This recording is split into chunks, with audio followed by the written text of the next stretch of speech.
অনেকদিন আগের কথা। ভারতের এক শান্ত পল্লীগ্রামে দুই ভাই বাস করত। বড় ভাই নাগেশ আর ছোট ভাই রমেশ। আমি তখন গ্রামটিতে নিয়মিত যাতায়াত করতাম, আর এই দুই ভাইয়ের গল্পটি প্রথম শুনেছিলাম গ্রামের প্রাচীন বটতলার এক বৃদ্ধের মুখে। শুনে মনে হয়েছিল যেন চোখের সামনে ঘটনাগুলো ঘটছে। বড় ভাই নাগেশ ছিল অত্যন্ত লোভী ও নির্দয় স্বভাবের। বাবা মা মারা যাওয়ার পর সে সমস্ত জমি, ফসল আর গরুগুলো নিজের নামে করে নেয়। ছোট ভাই রমেশ ছিল শান্ত, পরিশ্রমী আর সৎ।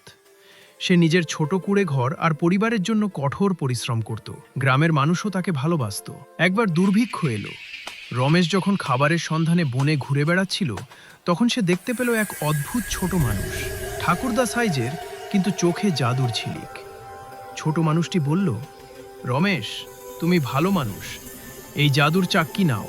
শুধু বলবে, চাক্কি চাক্কি, যা চাই তা বের করো, আর চাক্কি তাই দেবে। রমেশ অবাক হয়ে চাক্কিটা বাড়ি নিয়ে এলো। সে মৃদুস্বরে বলল, চাক্কি চাক্কি, চাল বের করো। চাক্কি ঘুরতেই শুরু করলো, আর মুহূর্তেই চাল বের হতে লাগলো। এভাবে সে ধান, ডাল, কাপড়, যন্ত্রপাতি সব পেতে লাগলো। খুব অল্প সময়ে তার জীবন বদলে গেল। কিন্তু লোভী ভাই নাগেশ এসব দেখে আর থাকতে পারল না। এক রাতে সে চুপি চুপি রমেশের বাড়িতে ঢুকে চাক্কিটি চুরি করে নিল। পরদিন ভোরে নিজ পরিবার নিয়ে নদীপথে পালানোর চেষ্টা করল, যাতে কেউ কিছু বুঝতে না পারে। নৌকায় ওঠার পর লোভে চোখ অন্ধ হয়ে সে বলল, চাক্কি চাক্কি, নুন বের করো, আরও নুন, আরও নুন, আরও নুন। চাক্কি থামত না। নুনের স্তূপ নৌকার ভেতরে জমে নদীর জল ছাড়িয়ে উঠতে লাগল। নাগেশ চাক্কি থামাতে জানত না।